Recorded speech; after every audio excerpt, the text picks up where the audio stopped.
So today we grabbed the engine hoist from our local EAA chapter 106 in Lawrence. Thank you so much.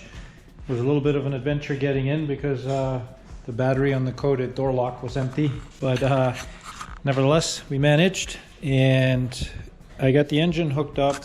I'm not ready to put it on yet, but I'm going to finish a few things back here. So one of the things that's been bothering me, I know others had issues with it too, is these holes being right up against the back of the coil.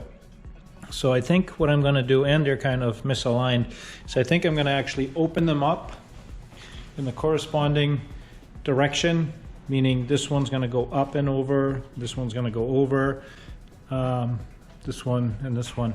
I'm going to open them up to a bigger hole. I'm actually going to use a bigger grommet, so that'll give the coax cable more flexibility to go through there.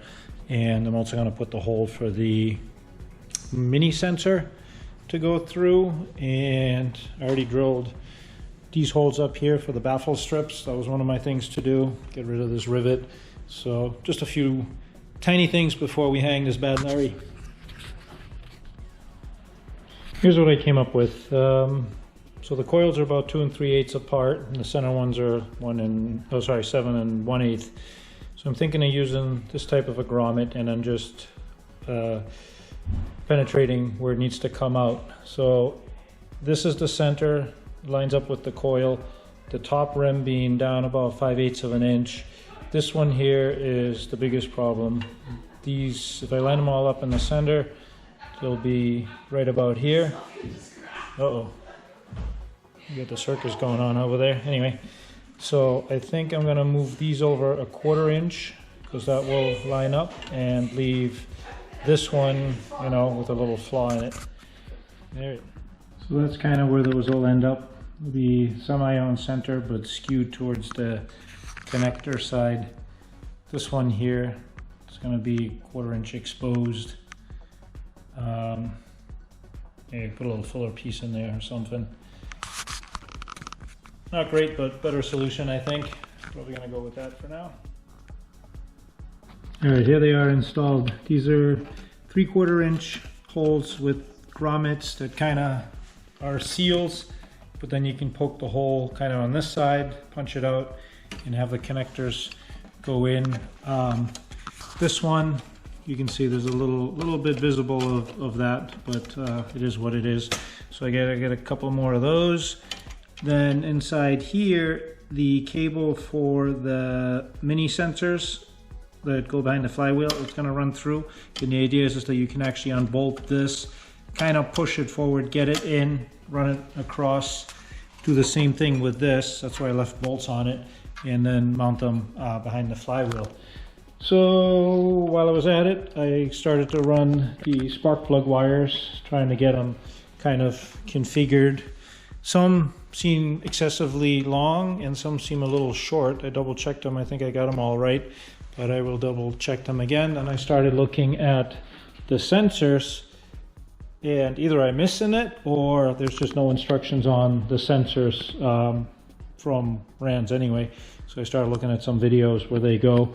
I put the oil temperature sensor in, right in there, and the oil pressure sensor, once you get down, it doesn't clear this. So I'm thinking of either taking that off or doing the hose thing with the remote mount like everybody else is doing. I was kind of trying to avoid that, but I also found out that the manifold pressure sensor doesn't screw into that at all because it hits the block. So that definitely needs a hose fitting type setup.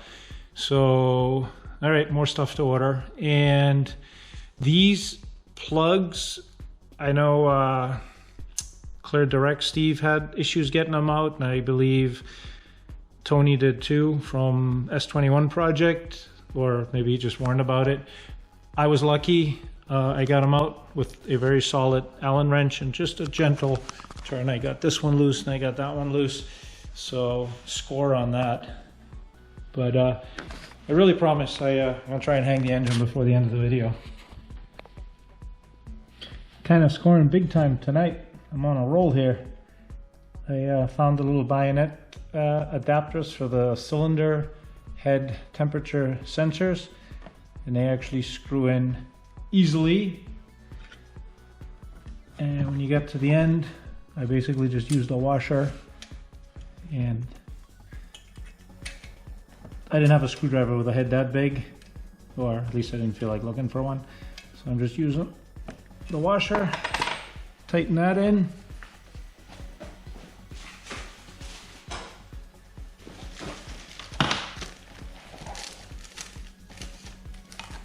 Grab the sensor, and that is just a, what do they call it, a bayonet, like a BNC. There you go. Oh, I wish everything was that easy. Wow, did I just jinx myself? The first one on the other side was wicked easy, the next one was easy. This one that I showed on the video was pretty easy. This one doesn't go in because the intake manifold is in the way. Alright, well, I'm gonna go to bed anyway. I think I probably just have to take that off.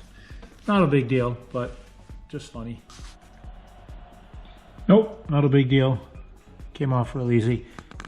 And got this in. It is kind of tight, but it is what it is. Now I'm kind of experimenting with different ways to terminate this. So my thought is on these grommets just to punch out, you know, a little 1/4 inch hole, have that cable go through. And what I did is I basically stripped back 1 1/4 inch of insulation, pulled all the braiding back, put some heat shrink on it, trimmed that to 1 inch, trimmed this one to 3/4 of an inch or something like that, and then put the connectors on, and then put a piece of clear heat shrink there.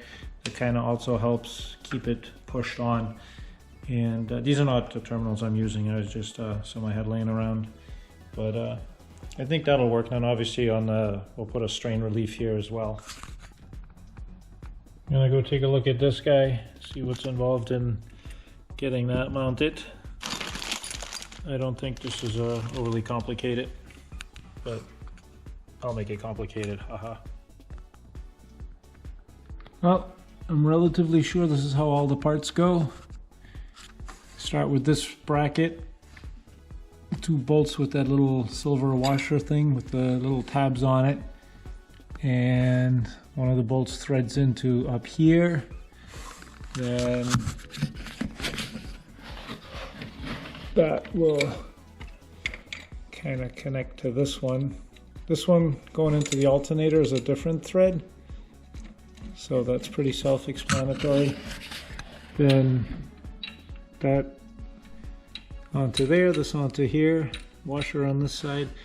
I also referred to online where other people's have done this, so thank you again for the help.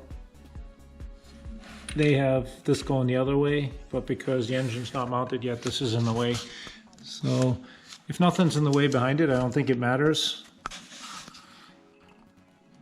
But yeah, that's what I came up with. So I got these guys torqued down, and I put some safety wire on it. On this one, obviously I'm not going to do that, but I guess you have to drill a hole into the bracket for that one and this one to get the safety wire on, and maybe even for this one, unless you kind of want to wrap it around something. So yeah, starting to plan the wire routing underneath here, and also tackled this guy. That thing was on pretty tight. So I didn't take it out yet because I don't know if any oil's gonna come out. I don't want to deal with that tonight. You know, put the quick drain on. All right, for tonight, good night.